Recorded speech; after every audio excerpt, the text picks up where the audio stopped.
Okay, great. Thank you so much, Danny and Sydney, for agreeing to take part on this interview today. So I'm so much looking forward to hearing more about the Arbor and what you do. Let's start with, why don't we start with introducing with each other? Danielle and Sydney, could you introduce yourself a bit about your background, what you do right now at Arbor, etc.? For sure. Yeah, so I'm Danny. I'm the co-founder and chief product officer at Arbor. I have a background in business and computer science from the University of Calgary. It's hard to say exactly what my role is because I'm a co-founder. It's kind of like I wear a lot of different hats each day, but the broad umbrella of what I'm focusing on is building a good product that brings value to our clients, that also brings value to the world. Thank you. Awesome. My name is Sydney. I am the manager of our business development and experience team. And what I do at Arbor is I focus on serving our clients, talking to potential customers, and seeing what potential industries need some support when it comes to what we do, which is carbon emissions measurements. But in particular, I am focused on learning about customers' pain points, what exactly they're looking to solve, what they need help with, and then figuring out how we can service those markets best and ensuring they get the most use out of our platform. Oh, thank you so much. So, Daniel, of course, you're here from the start. But Sydney, when did you join the Arbor? I joined Arbor almost 2 years ago to this week. On Friday, it'll be my two years at Arbor. Oh, thank you. Why don't we going to explain what Arbor does and then what it aims to do? Sure, Danny, do you want to start that, and then I can add to what you have to say? For sure. So what Arbor is a carbon management platform. We focus on 4 different areas of carbon management. The first one is carbon calculations. So this is a super difficult task in a lot of different industries. It's not just difficult to do the calculations themselves, but it's also difficult to collect the data, to figure out how to do all of it accurately while using region-specific numbers instead of broad global averages. And then it's also difficult to be able to validate all of the numbers behind that. The second piece we do is carbon reporting. So a lot of different companies around the world are facing mandates and legislations to disclose this information in a clear, concise, and understandable way. So we help companies with that. The third one is carbon insights. So pretty much what this is after we crunch all of this very complex data and all of this information, we offer clients insights on how they can actually reduce their carbon instead of just reporting or calculating it. And then the fourth part of carbon management is carbon transparency. So it's a really clear breakdown of our methodology, the different parts of the calculation. This can be shown to different stakeholders such as consumers or governments, investors, employees, pretty much anyone who needs clear access to these numbers. Thank you so much. Yeah, Sydney, go ahead. Of course, yeah. To add on to what Danny said and to give a little bit more background as well, we focus in a number of different industries for this carbon management. So Arbor first began working in the apparel sector, and we have expanded since then into a number of different industries, such as the construction, land development, real estate industry, electronics, transportation, packaging, and then most recently finance as well. Thank you. Danny, can you tell me more about why you started this company with your co-founders? You want the short story or the long story? Pretty long would be hard to. So I guess medium. Okay, medium. Wow, that's an answer I haven't really gotten before. Okay, so pretty much this is my third company with my current co-founders. First company was started out of university. It was pretty much a university project. You can think of it like that. The issues we were dealing with was that individuals and students within like the STEM backgrounds couldn't find practical experience, and then people within the industry who needed individuals within these areas couldn't find people to do it for cost. So what our company did, which was called Co-Design Factory, was bridge that gap in between the students and the industry to be able to offer the students practical experience while getting them paid, and to offer entrepreneurs and people who didn't have the money to go to huge firms the opportunity to be able to build out platforms or apps or websites or whatever they may need. It was a good initiative. We were in university, and the main mission was just to help people, right? Help these students and help these entrepreneurs. It was too much to that fact where we were paying the students $25 per hour. We were paying ourselves $4 per hour. And so you can quickly see how, it wasn't a sustainable business model.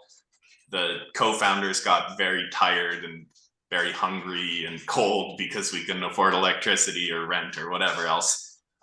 So we decided to finally break off an arm of that and start a new company called 99 Bits. 99 Bits was just a software development hub. The aim of that was just to make enough money to put ourselves through school, to go out for dinner on the weekends, whatever it may be. We worked with some pretty large clients in Western Canada, and it was difficult because we were making enough money at the time, but working for clients when you are an entrepreneur, it can sometimes be difficult because you're not building what you really want to build. You're building other people's solutions the way other people want it. And so it was kind of tugging at our heartstrings at what we valued as entrepreneurs. And so we eventually entered into a hackathon with this idea of a very, very base level of what Arbor is. We won third place in that hackathon, entered into a national Microsoft AI competition, won first place there, won the WSA awards, and then more and more competitions over time. And finally, we realized, we have something here that combines the best parts of the past two companies, where A, we get to help people, B, we get to make money, but then C, we get to, build what we want to build in the way we want to build it that actually brings value to the world.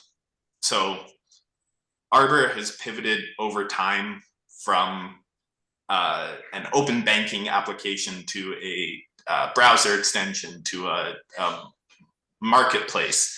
But now we've really dived deep into this scope 3 calculation and carbon emissions measurement sector, where we can make the biggest impact by working with the companies directly instead of doing it on our own. Thank you. Was that medium length? Yeah, it's very fascinating. Were you like entrepreneurial person from the youth? Yeah, so it's funny. I actually started my first company when I was 16 years old with my brother, who is now our CTO and also a co-founder. I haven't ever actually had a real job, which I'm very lucky for and thankful for all of the mentors and supporters to be able to, push me down this path. So yeah, I've been very entrepreneurial since 16, I would say. You've had a real job, just you haven't worked for anyone else. There, that's it. That's very true. Yes, Arbor is more than a real job. Yeah. Wow, this is very exciting. I would love to hear more about how you pivoted the Arbor, because I was reading the World Summit Award, the overview, and it seems like a little bit different from what you look like today. So I would love to learn how you pivoted along the way. Yeah, absolutely. So our mission from the get-go was to work with businesses directly. we kind of took a different detour route to get there, because when you're a startup, the main thing you need is traction, and you need to validate like the purpose behind what you're doing. So we'll start with second iteration of what Arbor was. It was a browser extension that consumers could download. Browser extension, if anyone watching who doesn't know, is pretty much like an app that you can download onto your browser that allows you to do different things. It can be things like ad block, where you don't get any ads on YouTube or any of the articles you're reading, or there's tons out there.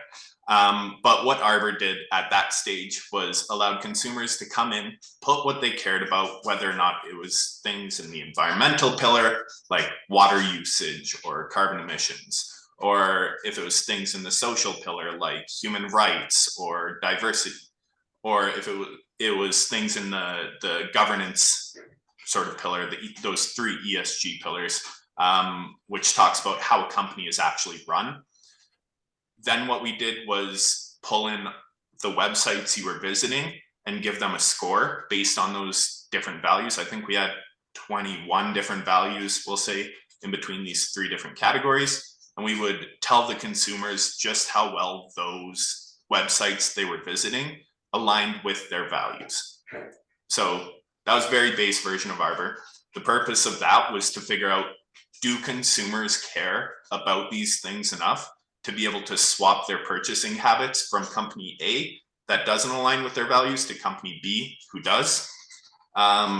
Short story, yes, they do care. We had thousands of downloads, and we were actually able to show with data that consumers would swap from company A to company B if it aligned better with their values.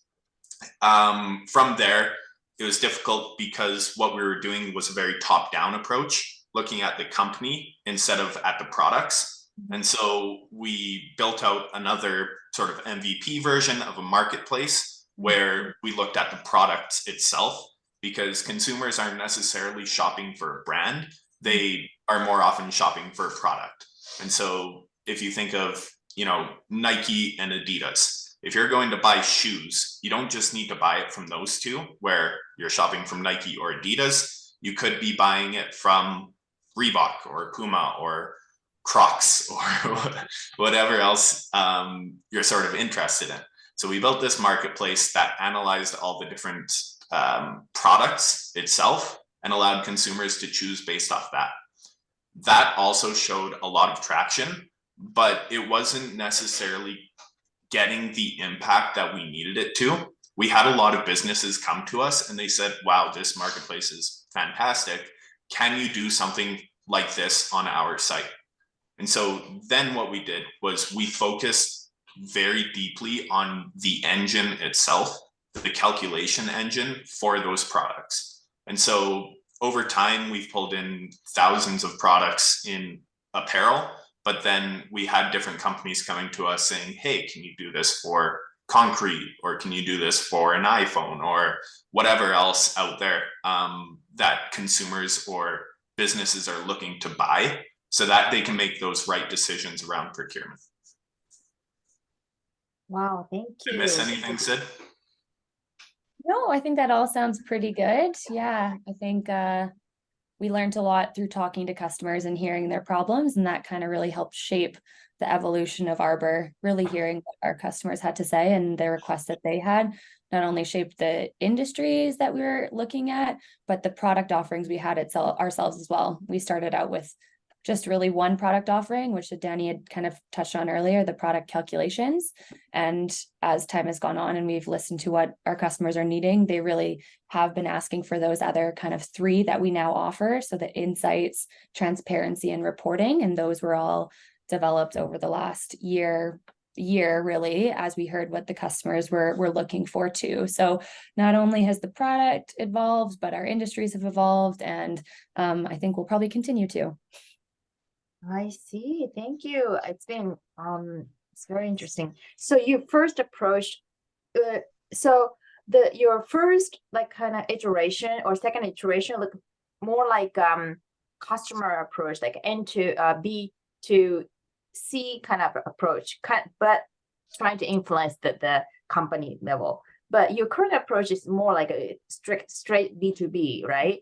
And then that was what you were thinking when you started the second iteration or first iteration. Yeah, we were thinking B2B long-term since the beginning, where we wanted to work with businesses to be able to, help them make a better impact in the world.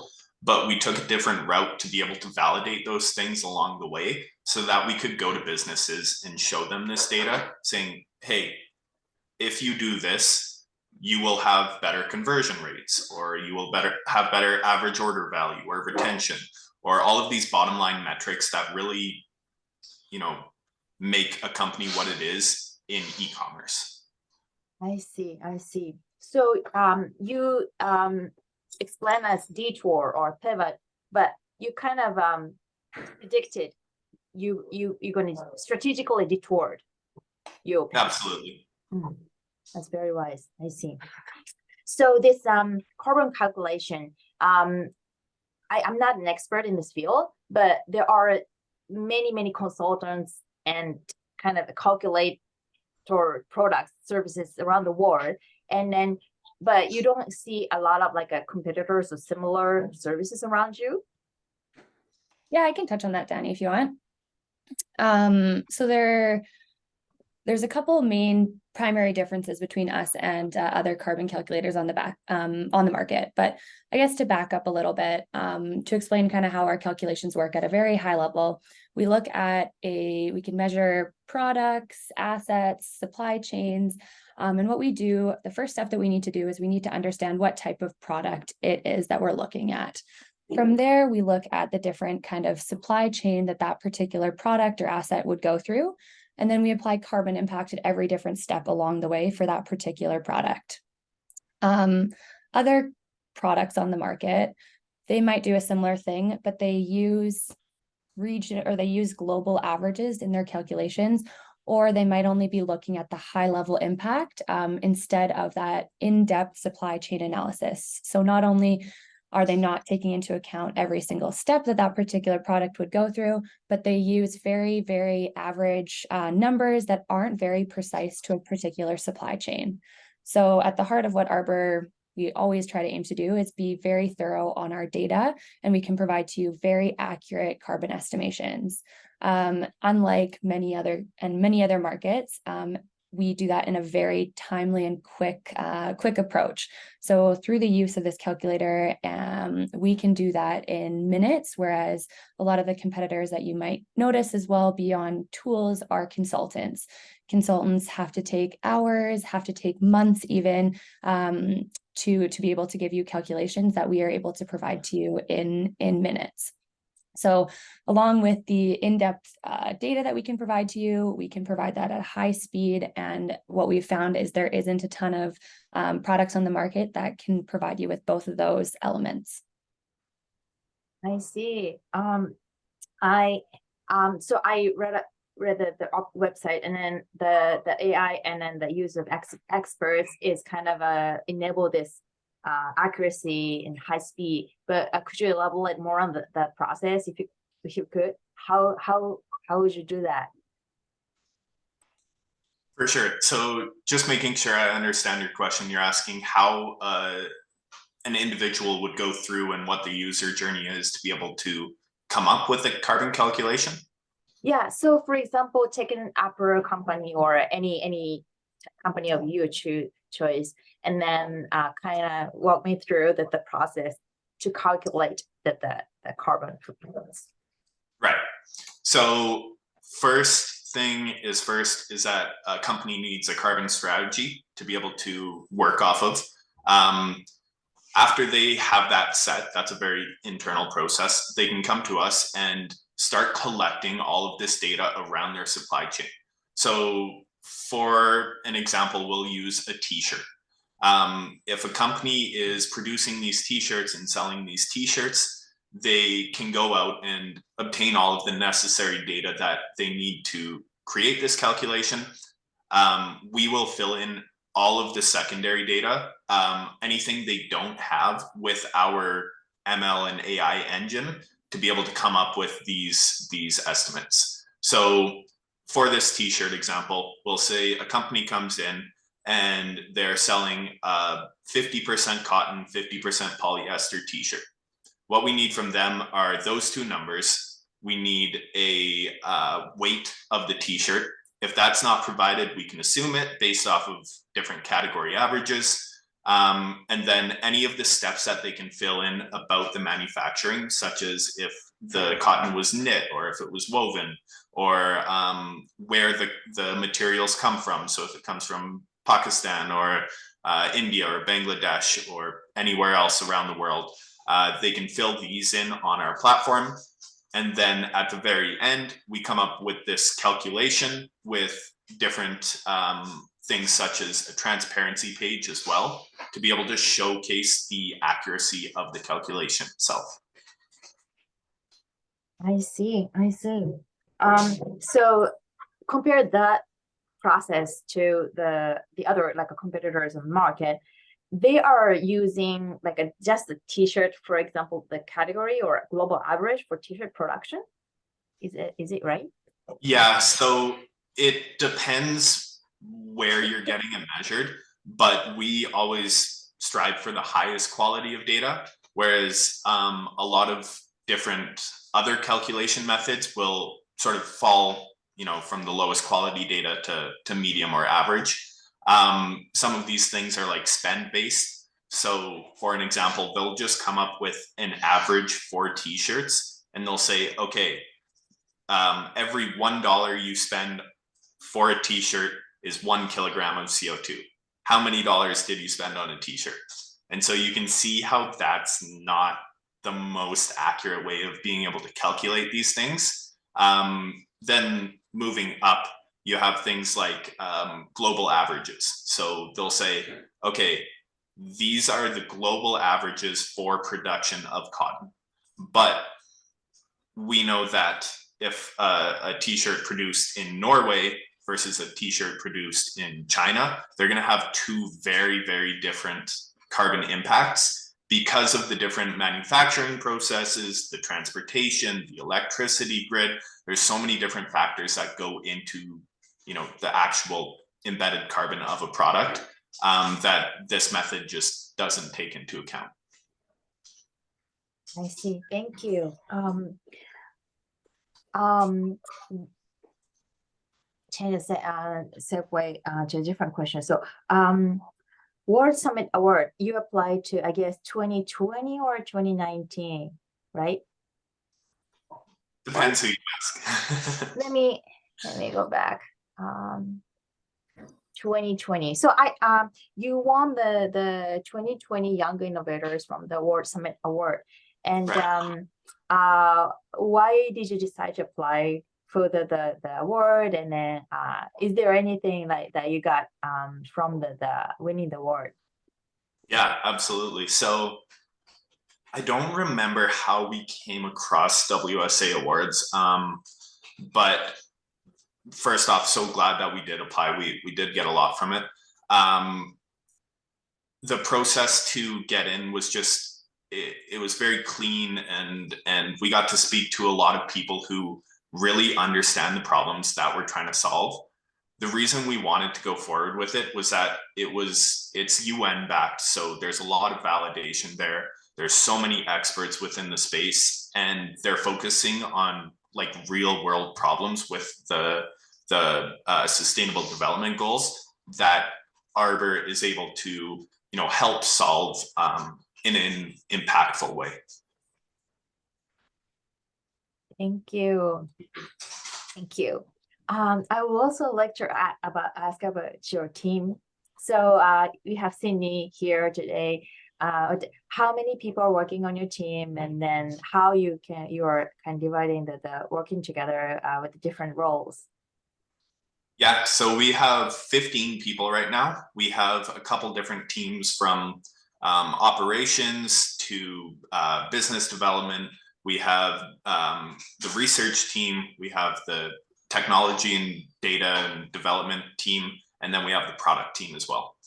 And so it's kind of a more or less even split between all of these teams. And we found working together, I mean, I'm a little bit biased because I'm a co-founder, so you'll have to ask Sid's opinion as well. But the people we work with are all just so fantastic. They're brilliant individuals who are really deeply passionate about the problems we're solving, which really helps with our company culture because we're all fighting for this same common goal of, you know, driving carbon emissions down, helping businesses realize these carbon emissions, and actually making this positive impact on the world. Sid? Yeah, no, and the reason why I smile there was I completely agree with everything Danny has to say. I think our team leans a little bit more on the technology side of things. We have, because our product is a technology product, there is a big focus in ensuring that we have the best technology backing us. So we have a big focus in the product side and the research and data side too. But yeah, I will say from my time at Arbor, it's been, we have the best people. I love the team that we have. I love my team. I love like how collaborative we are, how we get to work together on a daily basis. And then not only do we get to be collaborative, but we're also empowered to try new things and have the autonomy to do that. So I would say one of the best things about being at Arbor, and one of the things that's made us so successful, has been the team that is there. So I will echo essentially everything that Danny said. But I will say, I think we don't have an even split. We have more focus on the technology side. Like I said, I might be biased. Sounds like a wonderful team. Yeah. Sydney, well, why did you, how did you find out about Arbor, and why did you join that company? Yeah. So I joined Arbor through, the way I found out about Arbor was through a connection that I had, that was a connection into Arbor's early days. So I had worked with a contact who knew the guys, and I was looking for a new opportunity, and he knew about my skill set and knew about the Arbor team and was like, I think you guys should meet. And from there, I had a meeting with the co-founders, a couple of them, and then met the remaining members of the team and immediately wanted to join the team, loved the mission. I had always been in the entrepreneurship space as well. So working in startups was always something that I was focusing in. My prior 2 roles were in the startup space. So it felt like a great opportunity to join a team that was doing something that my values aligned with. The team itself was great. And then I was working in a kind of customer facing role when I first began. And then as you do at a startup, you kind of start wearing multiple different hats and trying new things and helping where needed. And within my first couple months at the team, I was talking to clients and trying to do, reaching out to people and conducting user interviews. And that kind of quickly transitioned into doing more on the sales side, and then expanding to be solely focused on the sales side, and then into business development, which is more kind of broadly both strategy and sales and expansion. But I never anticipated being in a sales role actually when I first joined Arbor, but I think it has been the best, like a great opportunity, and I have come to really, really love it, which I don't think I ever would have taken this leap had I not joined Arbor. So I'm pretty thankful to have had the opportunity to try new things and kind of take me where I am today. Great. It's always great to hear about, like, not only about the founders and then CEO, but also other people in the team. Thank you. I would like to ask more about your clients. So where are the clients? Are they all mostly Canada-based or global companies? And also, I would love to know if there is any story of like a best practices, like your services, like a 4-pillar services led to their decision making, kind of change their product or change their how they provide or manufacture their products. Those kind of story, if you have any. Sure. Yeah, I can kind of touch on like where most of our clients are located. And then Danny, if you want to, I mean, you can jump in whenever as well. But Most of our clients are actually not located in one particular place. We kind of have clients all over the place. We have clients in Europe, primarily in Scandinavia, as we recognize that is a little bit more of a progressive country. There's a lot more that's being done there. They were kind of early adopters into the tool. We also have clients in Canada, North America, as well as Asia as well. So we have kind of 3 different zones that we work in. And actually, we will be having our first client in Australia by the end of the day today, most likely. So we've kind of expanded really globally, which is really exciting. We really, at the start of when I was working at Arbor, we had more of a focus in North America and then Scandinavia, but that has grown quite a bit. And we recognize that there's lots of demand kind of throughout the world. Maybe transitioning into the success stories, or how, if there is a good story about someone changing a product. One of the clients that we have, a North American based client, actually a Canadian based client, they are an apparel company, and they focus, the reason why they wanted to work with us was they wanted to design better products at the beginning of their design process, instead of assessing the impact at the end of their supply chain. So instead of going through the whole process, designing a t-shirt or a jacket or whatever it may be, then looking at the impact at the end of that and not being able to make changes until maybe the next year, they wanted to take a proactive approach and start to design products ahead of time, and say, if we choose to manufacture in company A or in country A versus country B, what will that impact be? And as such, they're able to design lower impact products at the beginning of the process, and in turn be able to reduce their carbon impact earlier than they would be otherwise. So that was actually a new product for us. Hearing that demand from that customer sparked kind of on our product side the opportunity for us to develop what we call a prototyping tool, and be able to help companies design better products proactively versus reactively. So that has been a good story for us, I guess. Yeah. Yeah, we also have, funny enough, a client in Japan that we're actively working with, and they're introducing us to more people in Japan.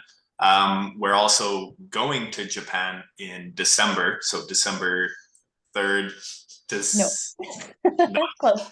December 4th through 7th. We've been invited to a conference called the Innovation Leaders Summit in Japan. So we'll be attending that and growing our Japanese market, which has been really exciting for us, as the Japanese market seems to be quite sustainability minded in comparison to a lot of organizations that we've been able to talk to other global countries. That's great to hear that you're coming to Japan. Unfortunately, I'm in Boston right now, but I'm sure you'll meet wonderful people over there. Great. Do you provide your service in multiple languages, or primarily in English?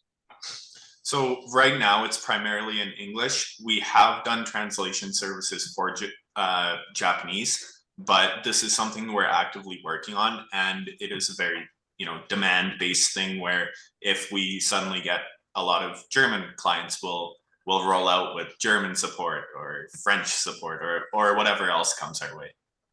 Yeah, makes sense. Thank you. Couple of more questions about the product. So from the customer side, your service seems like more accurate and more speed, and cost-wise, would it be like around the same range compared to the market, other players in the market? Yeah, so right now we are also a significantly more cost-effective tool than other providers on the market as well. So if we're looking at consultants, for example, consultants typically bill on an hourly basis, and due to the fact that carbon calculation takes quite a bit of manual labor and time to do, estimations, even at a very high level, not region specific, can cost thousands and thousands of dollars for one product. So something that's really amazing about Arbor is the fact that we've built the tool to be able to be scalable to organizations that have a number of different products or are looking to add products on a yearly basis, analyze them between years. It becomes a significantly less expensive tool than working with consultants or even other tools that are on the market as well. It's based on the ability to scale with the number of products or supply chains that you're looking at analyzing. So we always aim to be accessible as well as accurate. Yeah, another benefit of that is that every single time you measure your products with Arbor, you can be certain that we're using the same methodology. So it is very comparable within the, even just broad environmental measurement. There's so many different methodologies for measuring these different impact indicators, such as water or carbon or waste, that it can be easily confusing to try and compare different products to different products. It would be comparing apples to oranges instead of apples to apples. So the scalability factor offers more benefits than just pure scalability. It's also around accuracy with lowering the human intervention, which can lead to human error, but then also around this standardization, which really allows for great comparability. Great. That's great. I have a question about the AI part. So you use AI for your services, right? Could you tell me a little bit more how you use or what kind of AI? Is it gonna be generative AI or yeah? Yeah, there's a lot of data that we work with. So most of it is just around all of this back-end data that comes into our system. There is some like natural language processing as well. So if you put in a description into our platform that says this t-shirt is 100% cotton made in Bangladesh, it can recognize those different sort of key pieces and categorize it as a t-shirt that is 100% cotton that is made in this country. We also do some more natural language processing to be able to pull in data if you're not manually inputting it.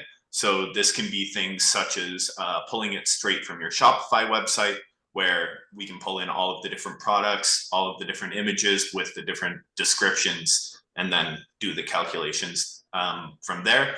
Or it can be around things such as importing a CSV file or pulling it from your PLM, which is product lifecycle management software, to be able to pull all of this necessary data that is relatively complex. Thank you. It's great that you're integrating all those different tools and data into very easy to understand and then concise reporting and insights for customers. Great. I have a question about so going back to your pivoting that you mentioned in the beginning. So when you were doing this browser extension, you mentioned that you have different pillars, like based on the ESG category and then 20 values. So back at that time, you didn't really focus only on the carbon footprints, right? Other factors as well. So could you explain why you kind of chose this path to kind of really focus on the carbon footprint? Yeah, for sure. So as I said, like Arbor is really, really focused on the accuracy and understandability of the calculations we provide. When you look at the broad ESG environment, you have environment, social, and governance. And then within there's so many different impact indicators that you can measure, such as, if we look at even just water on the environmental side, there are so many different methodologies to be able to calculate the impact that products are having around water that there hasn't been one that's been just greenlit to use within the industry. I'll talk about two different like the two main types. One is based on water scarcity, and one is based on the actual amount of water that you use. So for example, if we are creating a t-shirt in South Africa versus if we're creating a t-shirt in Canada, these two different methods are very different because of the amount of fresh water that those two countries have. So one model says, okay, it's the amount of water relative to the amount of water that that region has. The other is just saying liters of water. And so you can see just from there, those are both two very quantitative numbers, but it becomes confusing. Then going into the social side, it is very, very qualitative. There's not hard numbers around every single different impact indicator within that category. So if we look at diversity, how do you measure diversity, right? Is it male versus female? But then what about all of like these non-binary genders and anything else that fits within that category? It's very difficult to be able to measure just from an outside perspective how things happen in the social category, whether or not we consider those things good or bad, and then whether or not we can come up with an accurate score to be able to compare different and benchmark different products or assets. I see. Why do you think accuracy is important? This is kind of self-obvious question, but yeah. Yeah, I think so. I'll talk from a personal side, but then also from a business side. Right now there is a lot of misinformation in the world, and not even just looking at like carbon measurement and greenwashing. There's just a lot of misinformation. And so when we started Arbor, one of the reasons we swapped away from doing this ESG top-down model was because we were kind of just redistributing this information instead of accurately measuring it from the bottom. And that goes against what our ethos is really around this accuracy of calculations, where not just the client using us can trust in the data that we provide, but every single individual, every single stakeholder who sees this data, who relies on this data, can trust that Arbor is doing it the correct way. That makes sense. Thank you. Yeah, Sydney, please go ahead. Right, yeah, just to expand a little bit as well from some of the clients that we've worked with as well, is just without having an accurate picture of where you're at, it's impossible to improve. So without knowing exactly the impact that you have or where you can be making changes, there isn't anything really tangible that you can be reducing or you can be changing within your supply chain. So at the heart of what our customers are ultimately looking to do is to reduce their carbon impact. And if they don't know how, or they don't know where, because they don't have accurate information. They won't water, Jordan? Yeah. Thank you. So yes, that's I think it's really important to be accurate just for our customers' sake as well. Yeah. Thank you for sharing that. I respect that you kind of reflected upon yourself and then kind of not going into the direction of redistributing the misinformation. So I respect that. This is not sure of apparently the field of expertise, but if you have any like advice or your thoughts about how not all the things are measurable, right? And then like accurately, and then how should we as human beings kind of address or approach these things that cannot be kind of measured, that's not measurable, but kind of important, like other like SG values? That's a fun question. I like that. I would say first thing is to take everything with a grain of salt, meaning not just at face value, right? You have to, when you see something out there saying, hey, this is really good, or hey, this is really bad, you you have to understand what the rubric is that they're using to quantify whether or not it's good or bad, and whether there's inherent bias within those categories as well. So first thing is to, take an objective look at everything. Second thing I think is more on a personal side, whether or not you agree with it or not. And within the S and G categories, obviously you have people who agree on one side and people who agree on another side. So figuring out where you align within that spectrum is also very important. Yeah, I think my take on that too is, as consumers, to be more conscious about our choices. So taking a second, slowing down, and really thinking about why you're doing something, or why you're making a purchase, or why you're working with a particular company. Because we as society, we're in a conscious or kind of a cycle of consumerism and just purchasing things and not really thinking about what actually happens behind the scenes. So from my personal perspective, I think we just all need to take a moment to be more conscious about what the actual impact of what we're choosing to do is.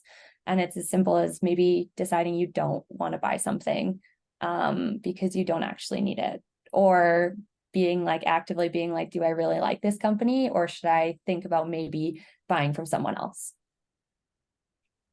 Thank you for sharing those. Thank you. I have two kind of set of last questions. So the first one is moving forward. What's your I don't know, where do you want to see in 5 years from or 10 years from now? And what's your kind of short term goals, or where are you aiming at? Yeah, Danny, do you want me to take short term, and then do you want to take long term? Sounds good. Sure. So short term wise, as Danny had mentioned earlier, we're going to be doing some traveling. We're going to be going over to Japan. And actually backing up a little bit too, WSA was great in providing us contacts that ultimately helped us get into the financial industry, which is ultimately how we got into Japan and then where we got to this conference. So I think that's a kind of a great connection there. But from the business development side, the short term is really identifying our key customers and the pain points that we're really trying to solve for them. And that is in what locations they are, whether it's primarily in Europe or North America or Asia or other. And then honing in on the product itself. So being able to identify, this is the key problems we're trying to solve, these are the key clients, and how can we make the best possible product for those particular companies. And then from there, expanding into some other industries or product offerings for those clients. And we'll do that through this traveling and talking to more customers in the short term. Passing it over to Danny for the long term. Yeah, long term, we really want to see an impact, right? And so we want to be able to see businesses who use our data make a measurable difference in the world that we all live in, while providing all of their stakeholders with the necessary information to be able to make decisions around, procurement of materials or the way businesses operate, and their supply chain strategy. All of these different things that create carbon and produce carbon, we want to be able to have influence over to be able to reduce. Thank you. Great. Last question is, if you have any message to, audience who will be listening to this in Japanese, from Japan. Yeah, for sure. Can I get a little bit more context on who the audience is? Are we talking to entrepreneurs or businesses? Or yeah. So our primary audience would be social entrepreneurs, mission-driven organizations like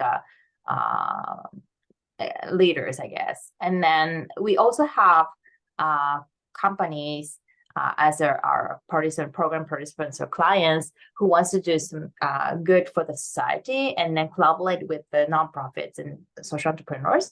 So those are the primarily, I guess, audience. Awesome. Yeah, well, I think my message applies equally to both of those different parties, that you should have your mission, your goals, and you should stick to them. And everything you do should be directed to those as a North Star, where if your goal is to reduce carbon within your operations, everything you do should be directed towards that North Star. Yeah, I think I'd say that I think that at times organizations that are for like a social benefit, we have a tougher time building customers or getting money or seeing the dollars come in, knowing that there is lots of organizations that can help you, lots of people in your corner, everyone wants to help you. So I would say to like just keep going and see how see if you can get support from organizations like yourself, as well as potentially like government grants or other opportunities to get aid in developing your business, because ultimately, as Danny said, like, you know, have your North Star and you want to get there, and utilize the people who are in your corner to help you get there. Oh, thank you so much, Danielle and Sydney. I was so glad to be able to connect with you and learn more about you. And I hope your visit to Japan will be a wonderful trip. Yeah, I'm gonna have to send you an email, and maybe you can send me some suggestions of places or places to eat or anything like that. Thank you so much. I will. Thank you so much, Danielle and Sydney. Thank you, Mio.